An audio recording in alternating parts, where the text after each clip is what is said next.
Good afternoon, folks. It's nice to virtually see everyone. I am Ed Cervone from Thomas College.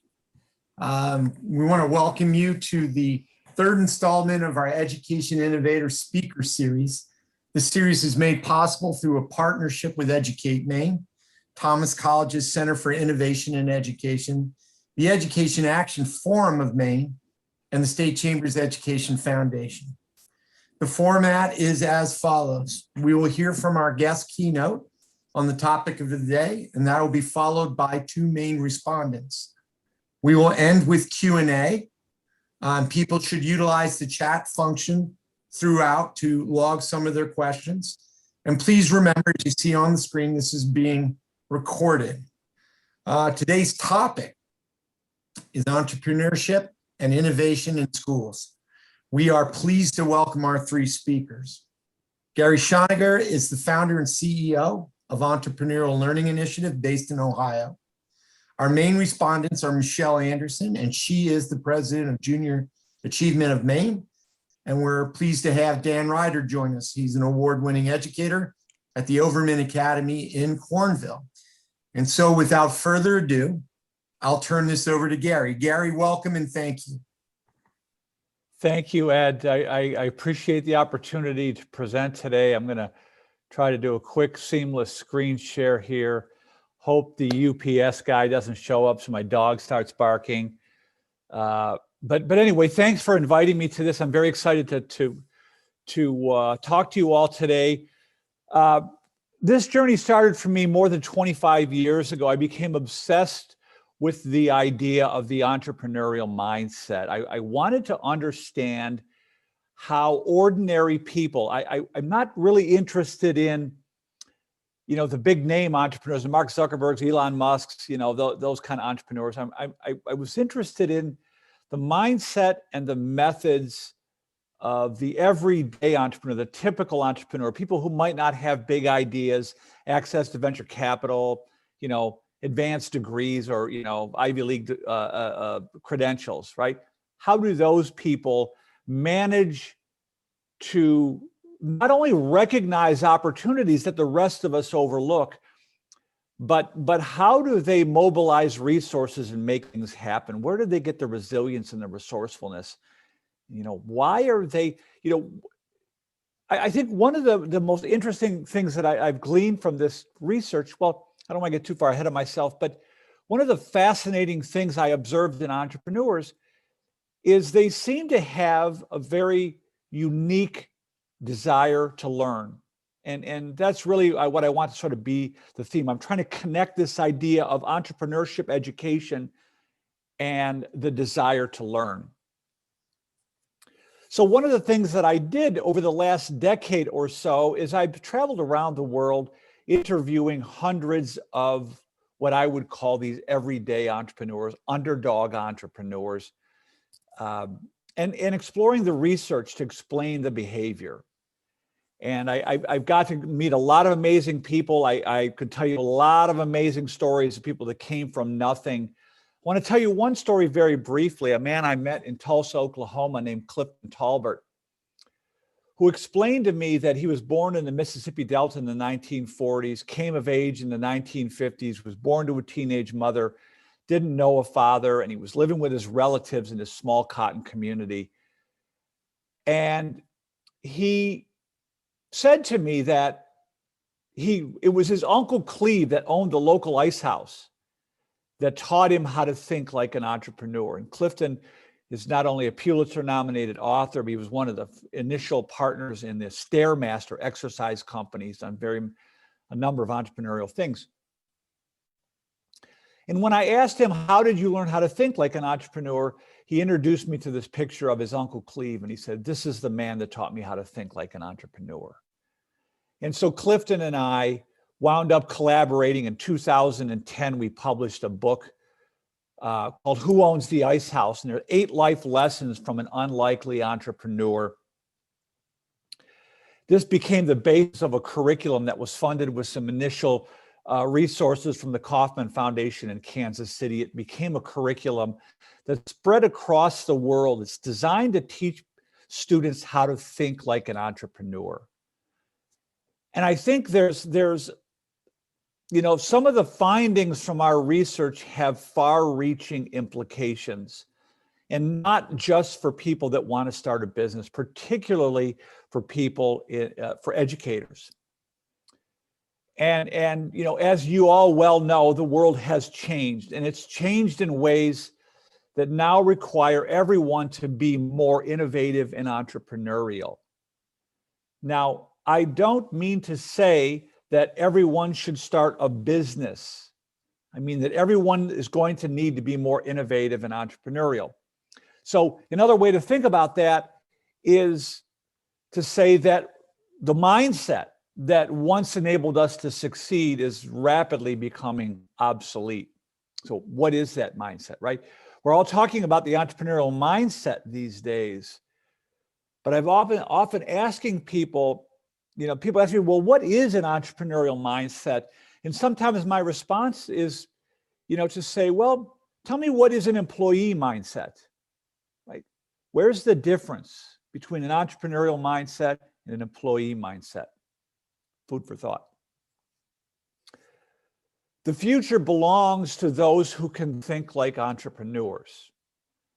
When we look at entrepreneurial behavior, when we zoom out for a minute and look at entrepreneurial people, what we see are people who are highly resilient and resourceful. We see creative and critical thinkers who can identify and solve problems in resource-constrained, ambiguous environments, right? These are the people that possess the skills that the world now demands. That's the long and the short of it. And, I'm not the only one saying this. I mean, there are big thinkers like the World Economic Forum who have begun to recognize the importance of entrepreneurial mindset education. One particular paper, they said that it's not enough to add entrepreneurship on the perimeter, that it needs to be at the core of the way education operates. Now, this particular statement struck me, right? I mean, you're seeing entrepreneurial education initiatives pop up everywhere. They've got, library, we got a maker space, we have these entrepreneurship courses, but they're saying it's not enough, right? How do we shift it from the perimeter to the core? How do we infuse it into the fabric of the way education operates? That's the problem that we're working on at the Entrepreneurial Learning Initiative. And I spent the last decade traveling around the world also training educators about how to cultivate entrepreneurial mindsets in the classroom. So one of the barriers to cultivating entrepreneurial thinking in the classroom is the way in which we define entrepreneurship. And look, this word's got a lot of baggage attached to it, right? When we hear the word entrepreneur, what does that mean? And it means a lot of different things for a lot of different people. All this is to say is that a lot of programs that we see are modeled after the Silicon Valley, Shark Tanky kind of efforts, where you come up with an idea and you pitch an investor and then off to the races you go. When we look closely at the data, these models don't really reflect what a typical entrepreneur is doing. In 2008, I was hired by the Cisco Entrepreneur Institute in San Jose, California, to do a gap analysis on the entrepreneurship education ecosystem in the US. And that's where I quickly discovered that the way entrepreneurship is so often portrayed in the classroom is largely divorced from the mindset and the methods of a typical entrepreneur. So one of the points that I want to make today is that I don't think entrepreneurship is not management. And I don't even think of entrepreneurship as a business discipline per se. And now that might seem startling. I mean, the classic definition of an entrepreneur is someone who organizes and operates a business. I understand that. But a big part of the problem that we see in entrepreneurship education is the tendency to conflate entrepreneurial attitudes and skills with managerial attitudes and skills. And that's where the wheels start to fall off the wagon. A lot of these programs are called entrepreneurship programs, and what they're really teaching is small business management. They're teaching kids how to pitch. They're teaching kids how to, about financial literacy and how to write a business plan and things that are important for managing an established business with known customers, a known product, known service, cash flow, employees, and so forth. But those aren't entrepreneurial skills. There's a stark distinction, and the attitudes and skills required to discover useful things are almost entirely distinct from the attitudes and skills required to manage a business that distributes useful things. And once we're able to sort of disentangle entrepreneurial from managerial, it starts to make a lot more sense. So I think of the entrepreneurial process as an opportunity discovery process, right? We're trying to find ways to make ourselves useful to other humans, and that's it in the most crude form I can imagine. Right? We all live by exchanging something useful, whether we exchange it with an employer or a customer, it really doesn't matter, but we're trying to figure out how to make ourselves useful. So in order to understand the entrepreneurial mindset, you have to understand the context within which this opportunity discovery exists. And two of the most important but overlooked factors is the high degree of ambiguity combined with the scarcity of resources.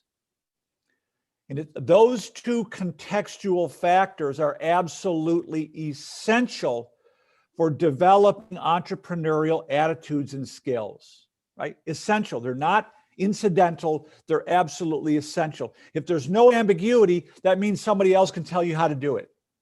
If there's access to resources, you can just write a check. You don't really have to be creative. You don't have to figure stuff out.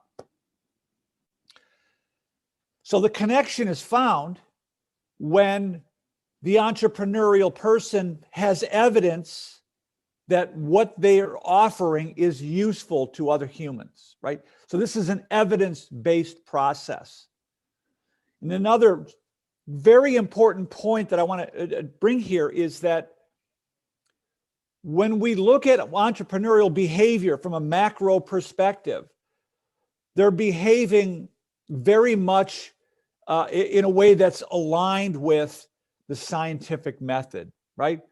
They're having an experience, they're noticing something, they're doing some background research, they form a hypothesis, they conduct experiments that either prove or disconfirm their hypothesis, and they keep doing that.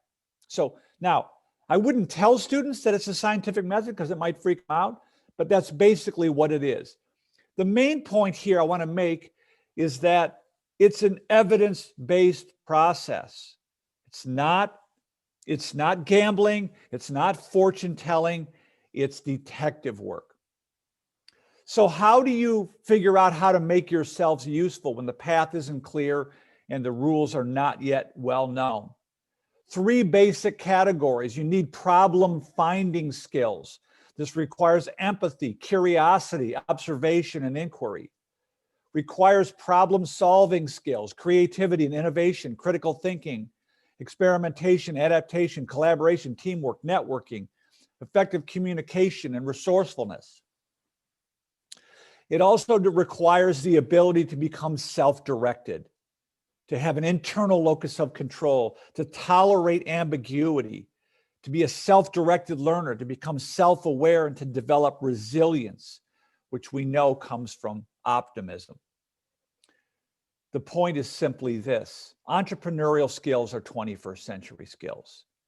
These are the skills employers demand. These are the skills the world now demands. We don't always call them entrepreneurial skills. We call them soft skills, whatever you want to call it. They align very well. Entrepreneurial skills are well aligned with 21st century skills. So the simple definition of entrepreneurship, and this took me nearly 25 years to land on this, but I'm defining entrepreneurship as the self-directed pursuit of opportunities to create value for others. And by creating value for others, we empower ourselves. Now, I don't mean empower just in economic terms. I mean, by creating value for others, we tap into the most potent form of human motivation, which is called intrinsic motivation.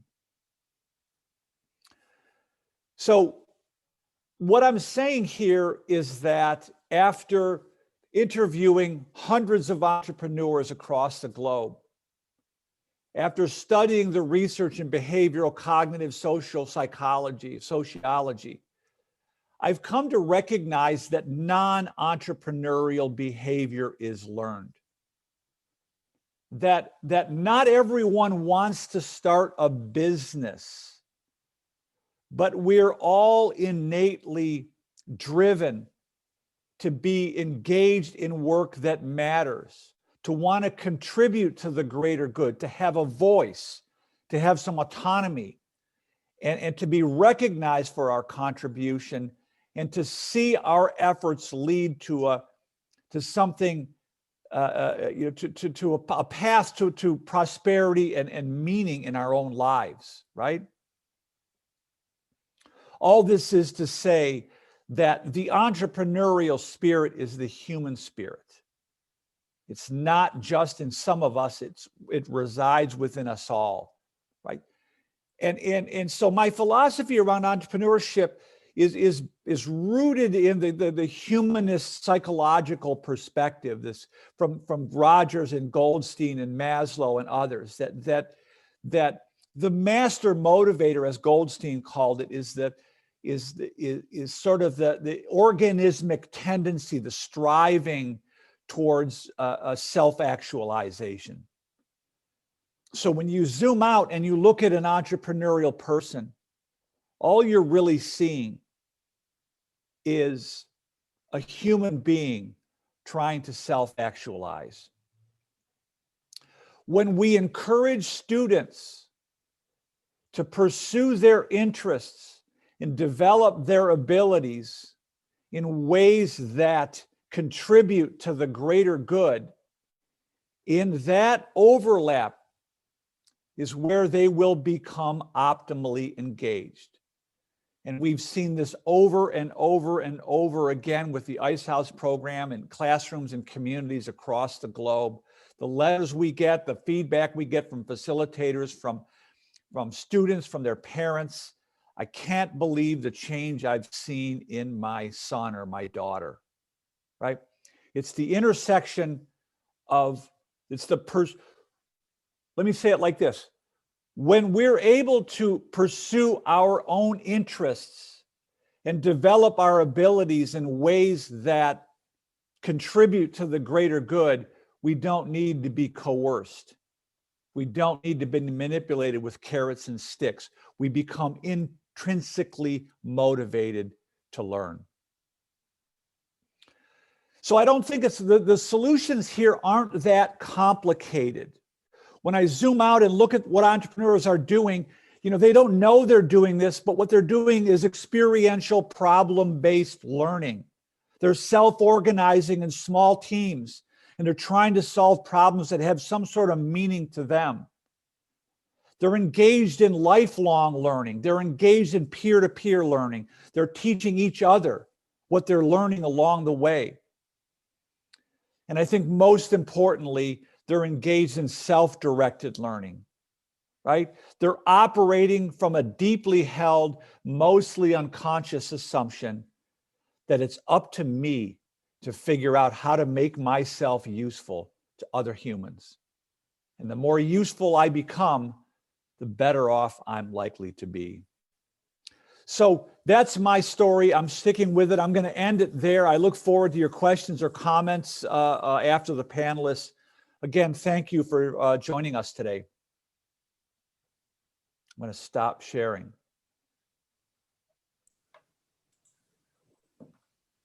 Awesome, Gary. Hello, everyone. I'm Michelle Anderson, and I am going to jump in. And Gary, so much of what you said resonates with me, and I'm going to reiterate some of that. So let me just get my slides up here.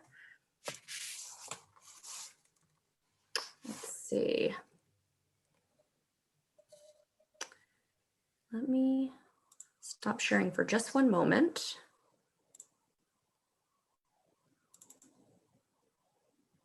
Can you guys see those slides okay? Yes. Perfect. Thank you so much. So Gary, thank you very much, and I'm happy to be here, everyone. My name is Michelle Anderson, and I am the president of Junior Achievement of Maine. And here to talk a little bit about the work that we are doing in this kind of entrepreneurial ecosystem, really preparing kindergarten through 12th grade students for the workforce and to be a successful adult. And so I know many of you understand the challenges we have here in Maine, right? 90% of Maine is made up of small businesses, and we've got an aging population. And so entrepreneurial education, this idea of entrepreneurial mindset, has never been more important than it is now. And so from Junior Achievement, we come at it from a different perspective. We bring students, educators, and the business community together in a powerful collaboration.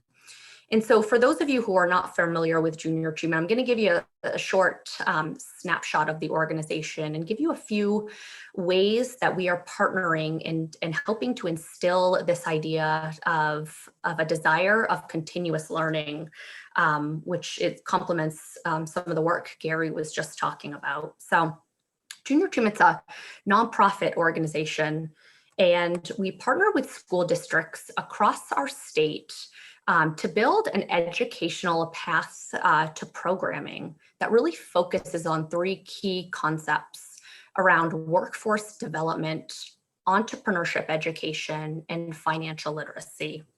And so the goal is really to inspire, prepare, and empower students to succeed in a global economy. What are some of these entrepreneurial characteristics that are going to help kids see their skills and interests as a student and how that can translate to a successful career, hopefully in Maine in the future? And so we're funded primarily from the private sector, and we provide programs free of cost to our education partners. And we build this pathway of approach to programming, looking at the needs of districts and understanding those can be different. So we meet and we figure out what is that educational ladder that we will build. And through many different types of programs, whether one-day experiences, job shadow experiences, programs over the course of several weeks, we build that partnership with these school districts, with the understanding that the path from school to career for kids, it's ever changing, right? There's twists and turns. So how can we make sure that we're teaching kids the important skills needed to become a successful adult?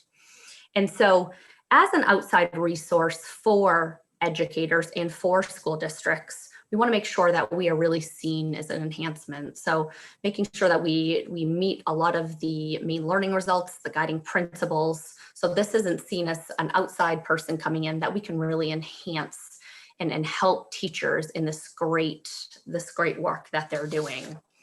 And so when it comes to entrepreneurship, Junior Achievement, we focus a lot on this idea of innovative thinking and identifying a need and using problem solving to find a solution. And I think Gary said this so eloquently, but the common thread here for all the programs that we deliver kindergarten through 12th grade is this need to acquire and practice soft skills, these transferable skills that employers are seeking. And so it's these 21st century skills. Gary named some of them, but the creativity, the problem solving, critical thinking, collaboration, communication, these soft skills are entrepreneurial skills. And so we work with the private sector, the business community, who see our organization as a way to help with workforce development, really a workforce development collaborator, coming together and having their employees, these are the folks that are bringing Junior Achievement's programs to life. Again, that bridge between business and education. And making sure that this idea of entrepreneurial mindset, that it's starting at a young age. We're starting as early as kindergarten, trying to instill some of these competencies to continue to show kids the need for this idea of lifelong learning, and figuring out at an early age, what are kids' skills and interests, right? And how can that translate to a career in the future? So I want to share two quick ways that we've been able to partner with school districts, partner with the community to kind of bring this work together. And so one program that we've partnered with school districts on is called a JA Launch Lesson. And this was piloted a few years ago with high school students. And this came from a demand from high school educators for the need to bring local entrepreneurs into the classroom. And so through this 1 hour experience, we work to find local entrepreneurs that have a story to tell. And so through a 1 hour experience of storytelling and Q&A, an entrepreneur is telling their story, the successes, the failures, the trials and tribulations they have gone through in creating a business. And what we found from educators is, instead of just finding entrepreneurs, they wanted entrepreneurs to meet the needs of some of their students. So we were asked, could we have an entrepreneur in the engineering field? Can we find an entrepreneur in the hospitality and restaurant industry? Because this meets the needs and interests of a lot of our students. So we really started to build this entrepreneurial database that we could pull from, that allowed these folks to come in and tell their story.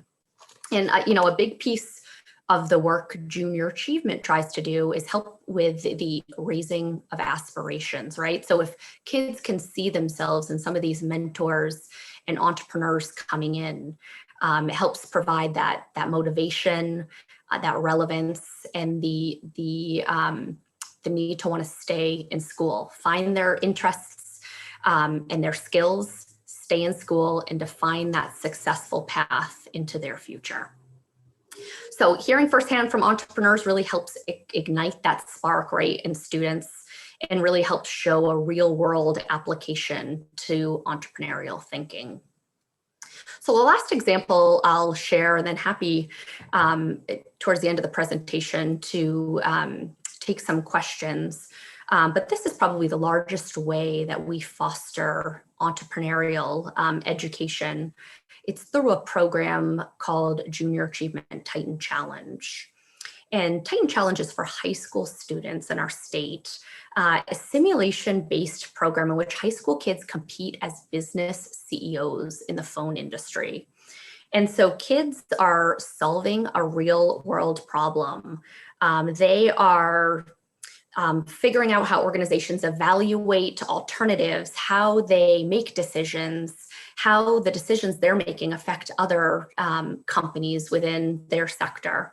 So through a series of 5 lessons that take place in the classroom with a classroom teacher, kids are taking deeper dives into marketing, research, development, charitable giving, and then brought together for this one-day experience where they're taking the skills that they've been learning and are immersed in a real world competition where they're competing against other high school teams across the state.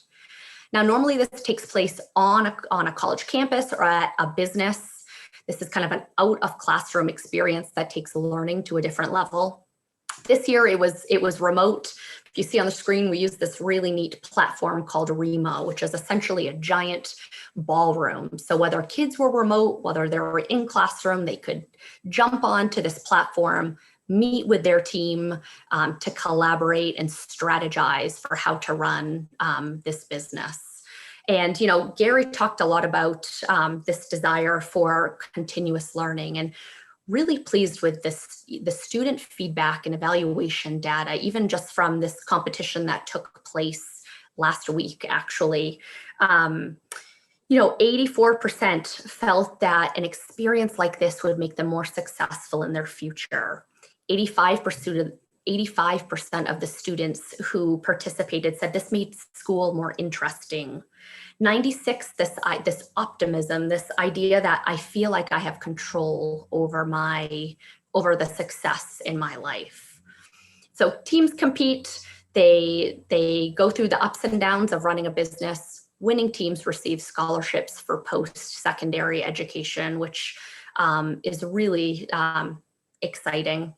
And this is just a big piece of the work that we're doing to help raise aspirations, to provide that motivation and prepare kids for this idea of lifelong learning and life beyond school. So I think in closing, before I turn it over to Dan Ryder to talk a little bit about the work he's doing at Overman Academy, you know, this idea of entrepreneurial mindset and soft skill development is not only critical for student success, but this is also the economic vitality of our state, right?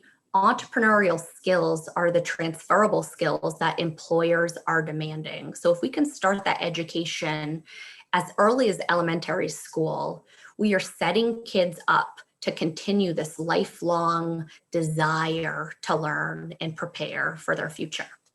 So with that, I'm going to turn it over to Dan, who's going to talk a little bit more about the entrepreneurial work he is doing. Take it away, Dan.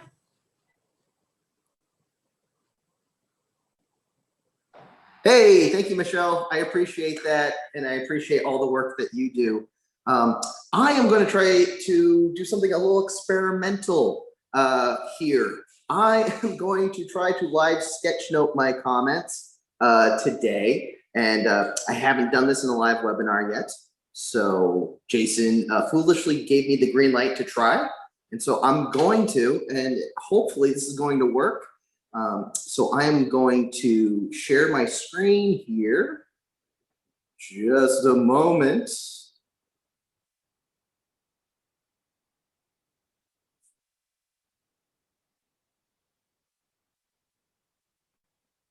All right, and hopefully you can all still hear me okay. Yes.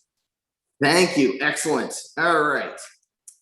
So I am going to go to my favorite little sketching. So these are some, speaking of entrepreneurship in the real world, happening today at Overman Academy. This is a learner who was designing a solution to a problem in my seminar I call Novel Solutions, where we read in the service of problem solving. So whatever they're reading, they design solutions to a problem by doing some empathy work with the protagonists or the antagonists, and try to come up with some ideas that could actually help solve the problems that those characters are facing. So in this case, a learner read a Darth Vader graphic novel and was working on designing a cyborg droid that could help him recruit more individuals to his cause. So that's what these notes are all about. But this is kind of typical for what learning looks like in my classrooms and my learning spaces. But what I wanted to do was kind of build on what you've already heard today. The first thing I would say is a phrase I learned years ago, and I believe it comes from the Quaker tradition, but it's "my friends speak my voice." Normally that means you don't say anything next because the people before you have said it all. So I will try not to just repeat what has already been mentioned, because my friends do in fact speak my voice, But what I wanted to show folks was my journey in education as an educator, shifting my mindset, shifting the learning of my students, and what that translated into, in hopes that the folks watching can see the cracks that they might fill, the opportunities that they see to partner in education or to make movement happen in their learning communities and their learning spaces. So that's what I'm going for here. Let's see how I do. So I started back in, let's say it's been 22 years teaching English at Mount Blue campus over in Farmington. And I got there right out of college, right out of UMF, where I got a fantastic education in secondary English teaching. And I did the things that you typically expect. I taught students to read and write, and I taught them to speak and all those things you expect in a traditional English classroom. What made my classes a little bit different was I tended to incorporate a lot of pop culture. We did a lot with music and film and comics and other things. So I was already kind of thinking a little differently about what teaching and learning looks like. I kind of took a student-centered approach even before that became the word on the street. And I evolved and I got into project-based learning pretty early on, doing a lot of co-teaching. We founded a humanities program with Sam Dunbar, who's now at Messalonsky Middle School as a principal there, but he and I founded a humanities program where we were doing lots and lots and lots of projects for students to demonstrate their understanding. But the problem was, at the end of all those projects, they all ended up in these dumpsters at the end of the day. And you just had like posters and you had little bits and dilly-doos and you had like sculptures and artwork and all this stuff, but it didn't mean anything because it only went as far as the classroom. It only mattered to the classroom. And through Twitter, because Twitter hasn't always been a nefarious beast, and it still is a pretty great place to find like-minded educators. Through Twitter, I discovered this community called DTK12 Chat, and that's where I learned about design thinking. And that was really the transformational delta of my entire career, was to learn about this idea of human-centered problem solving. And initially, when you hear about design thinking, it usually comes along with this idea of the design process. Well, you start talking to people and you realize there's like 11 different models for the design process. Everybody comes up with their own. And that's when I realized, kind of similar to what Gary was talking about, that design is a mindset. DT is really a mindset. It's a collection of thought processes, and it's really about a posture. And when I applied that to my classroom, well, we shifted from being a place where we learn to read and write, because reading and writing is important, to reading and writing in the service of solving problems. And that changed everything for my learners. So we would read Of Mice and Men, and we would use that book to fuel an exploration of how we might use tiny houses to help solve financial inequities, address poverty, and also to talk about what it means to have a dream. And how much have we really truly evolved since the 1930s to this would have been the 2010s, right? Have we really grown all that much? And so they would design tiny houses and they go through the complete design process, but doing their empathy work based on the characters in the novels.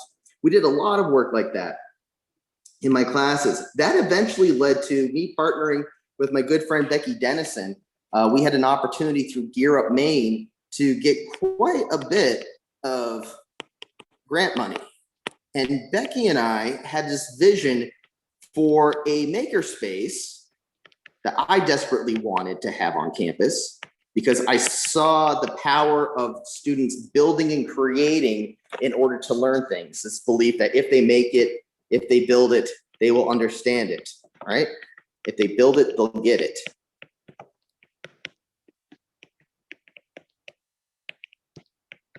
They build it, they get it. And she was seeing some real needs for social emotional learning and some real work around career readiness.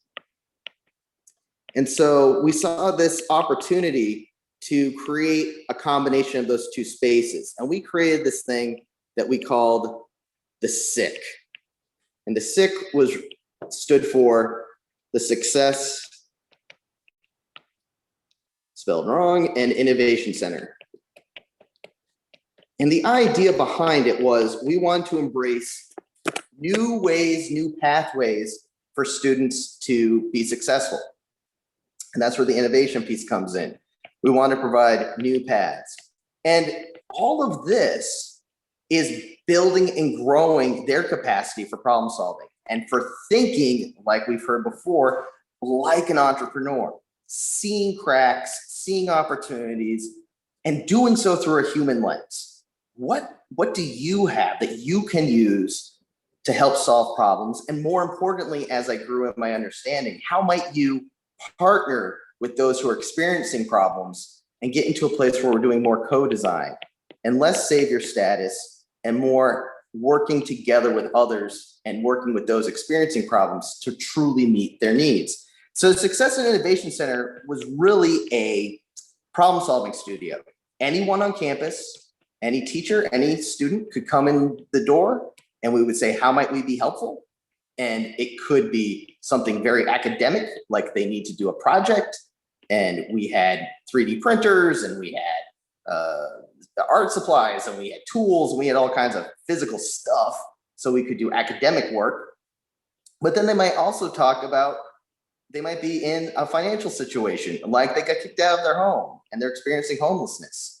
And we would connect them to the tools they need and the people they need to help them navigate that and provide support through that. And then sometimes it might be like, I'm having the worst day of my life because my best friend just like said the most horrible things to me. So sometimes it's navigating the social world and all of it in the service of eventually getting them to career readiness and life readiness, right?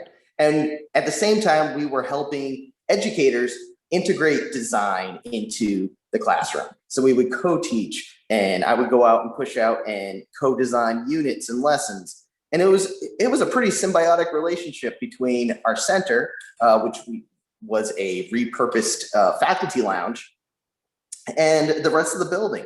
We were part of the school.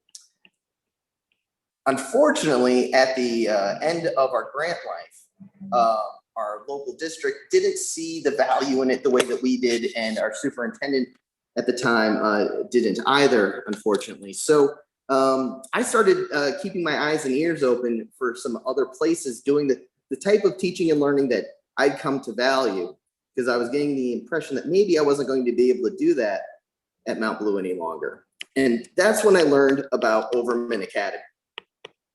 And here at Overman, which is located in downtown Skowhegan, what happens here is a real emphasis on student-centered learning, but also this idea of STEAM and STEM being integrated into kind of all aspects of life preparedness. And what that is resulting in is a real love of the entrepreneurial spirit. We have learners who are starting businesses. We have learners who are making window boxes. We have learners here who are making canoes. We have learners here who are making art. They're making artwork. They're selling prints. They're selling clothing. They are starting businesses, not necessarily starting a business, but they're doing work that's solving problems. We're helping out with communities all over. And I've only been here since October. But what I found here was a perfect synergy between what I think really matters, which is this idea of solving problems for people and helping people to make change in their lives, meaningful change in their lives, and how that translates into learning experience. And that's really what I want my learners to do. And that's what I believe that more schools can be doing. It's not a huge, gigantic lift. Some of the ways that we're going about doing that are kind of big, like we're taking on a formerly operating ski area called Eaton Mountain. We've actually signed a lease that's going to be part of our learning space, and our learners are going to be learning how to get a mountain back up on its feet. And just like Gary was talking about earlier about the difference between being an entrepreneur and being managerial, that's much more of a managerial piece. So what we're trying to also do is show them, like, so what are the opportunities within this that you can carve a path, that you can create opportunities that mean something for you personally. So I'm going to see if I can get back to Zoom here and stop sharing my screen. There we go. Right. And I think that about does it for my time. Great. And Thank hopefully people can hear me. That was great. And thank you for taking that risk with us as well and modeling the way with technology with a group. So I'll ask our panelists to come back on video. We've got some questions that have come up in the chat, which is great. And then I think we'll start with a few of those, and we will have the opportunity if folks have a question they want to come off mute to ask live in our last few minutes. So the first one is for Gary, and you talked a little bit about sort of this idea that sort of non-entrepreneurial mindsets are typically learned. And I just wonder from your research or this question comes from one of our educators asking when and where in the development of that timeline does that happen? Is that with our earliest learners, our adults, or from the research and conversations that you've had? So where is that behavior learned in terms of non-entrepreneurial mindset? So it's a difficult question to answer, but I'll take a stab at it, Jason.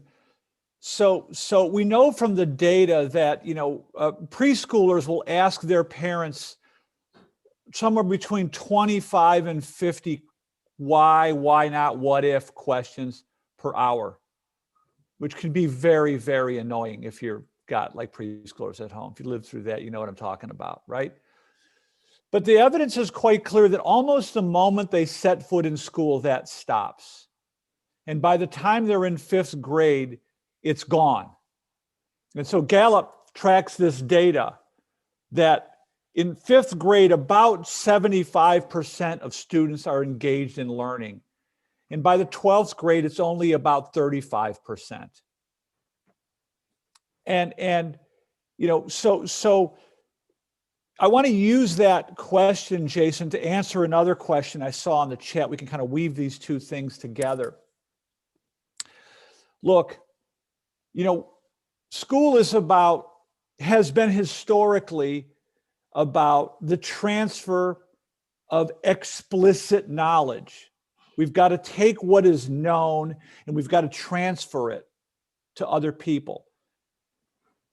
But what's been left out of the equation is discovery learning, where children are allowed to follow their own curiosity and develop their interest, pursue their interest in ways that contribute to the greater good. And I think, this is all about mindset for me, right? And the tricky thing about mindset is this: the beliefs that were absolutely essential for us to succeed in one set of circumstances now become the beliefs that prevent us from adapting in times of change, right? George Land said it like this, like nothing fails like success. And what I think what we need to do is we need to step back and realize the extent to which other directed learning, which was designed to prepare you for other directed work, undermines the development of entrepreneurial attitudes, behaviors, and skills. I'm not advocating for a one or the other solution. You've got to transfer knowledge. Kids got to know some stuff. I get it, right? But we've got to make room for self-directed learning. Other directed learning, look, from the minute we set foot in school, it is assumed that someone else has figured out what is useful and that we will be expected to work in an established organization where someone else has figured out the useful thing and we're going to fulfill a predetermined, well-defined, other-directed role. And that worked well for a minute. 1950s thriving industrial economy, it worked for a minute. So we have to check our own assumptions, right? I'm asking educators, tell me what you mean when you say career path. That word bothers me a little bit because it implies linearity. It implies consistency. It implies known outcomes and a known path. And that's not what the future looks like. So what I'm saying is we have to also include self-directed learning. Other directed learning, which prepares us for other directed work, relies on carrots and sticks, right? It relies on extrinsic motivators, which we know the literature is very clear on this. Extrinsic motivation, carrots, sticks, gold stars, letter grades, dollars, you name it, undermines the intrinsic desire to learn. So what we've got to do is we've got to set aside some space for self-directed learning to prepare people for a world where the value they create is going to be self-directed. The world is full of people who are highly educated and they're baristas.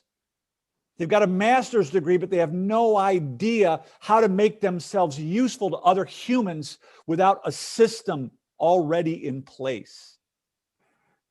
So these discovery skills, these entrepreneurial skills, discovery skills are the same thing, have historically been undervalued, overlooked, suppressed, or just ignored historically in our systems of education. That's what we've got to introduce. There's got to be some discovery learning. And that's what Dan and Michelle are talking about. It's discovery learning. It's what the Olin College president called expeditionary learning. Create your own knowledge and invent your own career. That's the way forward. Great, thanks, Gary. And this question is going to be for Dan, but any of you could answer it, I'm sure. But we'll start with Dan. Is about this connection between social emotional learning and skills and entrepreneurial learning and mindset. And are the two connected in your experience? Do you need to have strong social emotional learning skills in terms of students to be able to pursue entrepreneurial learning as well as have a more entrepreneurial mindset? So would love Dan's reaction to that question. Yeah, 10,000%. We have to get away from the idea that, well, first we're going to train the academic mind, and then we're going to train the emotional mind.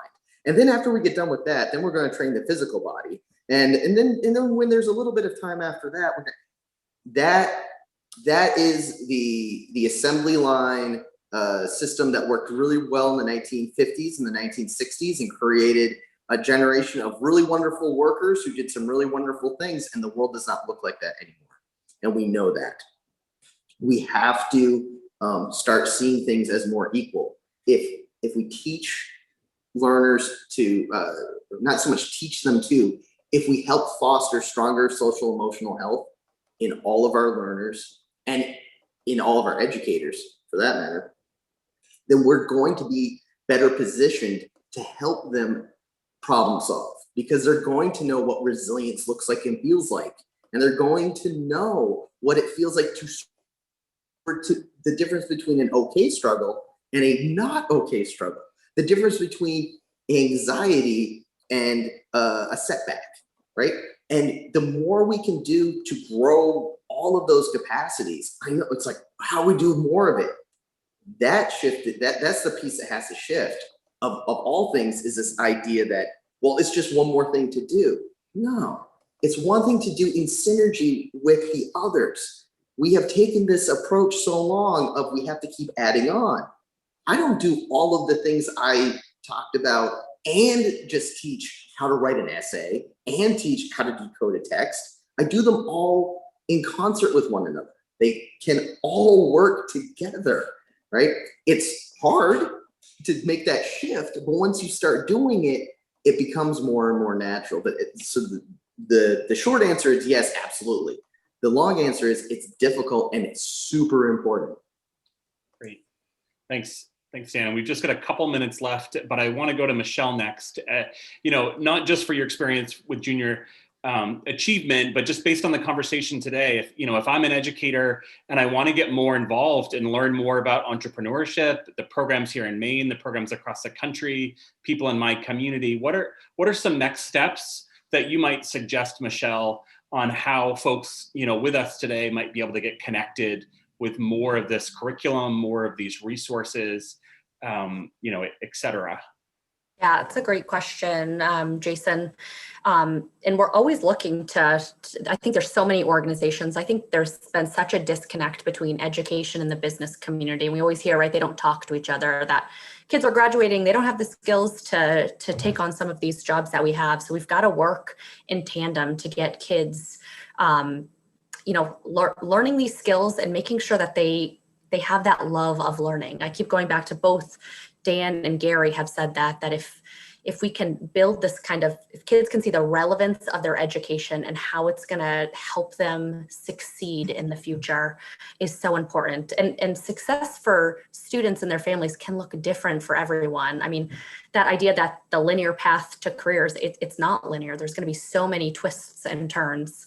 There's so many partners. Junior Achievement's just one of them. I think that partners with school districts, we try to make it as easy as possible to not be seen as an organization that is an add-on, but something that can truly enhance the work that teachers and educators are doing. And we've got the connections to the business community, the entrepreneurial community in Maine that we hope to bring into the classroom to kind of continue to do some of the great work that educators are doing to prepare kids for success. So certainly a website, jamaine.org is one resource. I know Educate Maine, and there's many other groups that are doing really great work in this space as well.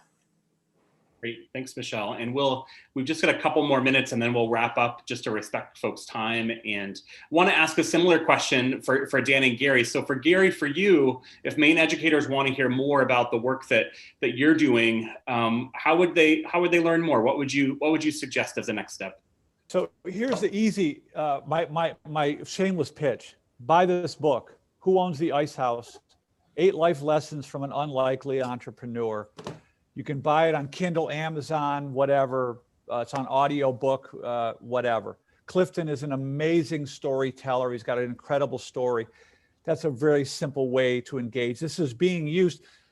I'm not making this up. Kindergarten teachers are using this book, and it's also being used in a postdoctoral seminar at a university in Tennessee. So it's a pretty wide-ranging audience there.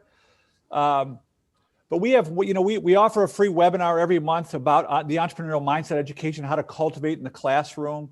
For people that want to take a deeper dive, we offer a facilitator training. We do 4 public entrepreneurial mindset facilitator trainings. You can find all this on our website. I got to say this, guys. I have personally trained 3,000 educators on 5 continents over the last decade. We have 0 trained facilitators in the state of Maine. We got to change that. So anyway, that's all I'll say about that. Our website is elimindset.com. elimindset.com. Thank you. Thanks, Gary. And last to Dan, and then I'll offer a couple follow-up steps. So Dan, any resources that you'd suggest that have been really helpful with your experience on this journey? Yeah, the first thing I would say is go buy Gary's book that I haven't read, but based on what he's saying, it sounds like the thing you're supposed to do. My biggest suggestion is always to find a professional learning network that works for you, that can connect to people who have a similar mindset to you, but also challenge you and push you. For me, it was Twitter and the community I've cultivated there. Yeah, I'm on there a lot and I just push out a lot of things, but I have a cadre of probably 80 to 100 people that are kind of my closest friends from around the world that help me with my thinking all the time. And I put a link to my book, not to be upstaged by Gary. There's a link there. I wrote a book called Intention, Critical Creativity in the Classroom. And a lot of what I spoke about is in the first third of the book. And then a lot of practices that you can apply to your classroom, to any classroom, any learning environment, really, that build on all of these mindsets that we were talking about today. Great. Thanks, Dan. And just want to thank our three speakers for the conversation this afternoon. Obviously, the hour went by fast, but there's a lot of great work happening across the country and here in Maine in our schools and our partners that are working and supporting schools. And excited to kind of kick off this conversation today and hope that we can continue to have other opportunities in the future to talk about entrepreneurship. Specifically, obviously, want to thank our funders and our partners that have put together this innovation speaker series. So the Maine State Chamber of Commerce, Education Foundation, obviously Educate Maine, where I'm from, the Education Action Forum of Maine, and Thomas College's Center for Innovation and Education. This is really a partnership to continue the innovation conversation despite the ongoing pandemic and the stress that we all face as educators and citizens here in Maine. Catherine did put the survey about this event in the chat, and we'll make sure in a follow-up email to have the survey so you can give us feedback on what you'd like to hear more about and ways to follow up. And then we'll also send the video of this conversation along with any supplemental materials from our three speakers and another link to the survey in a follow-up email. But I've heard from all three speakers encouragement to connect with them directly, and we'll make sure to do that with both their materials and contact information beyond today so that they can be resources and be helpful with your local work that you're all doing specifically. So thanks everybody. And for those of you that are going on school break soon, have a great break next week and try to disconnect and take care of yourselves and your family. So appreciate it.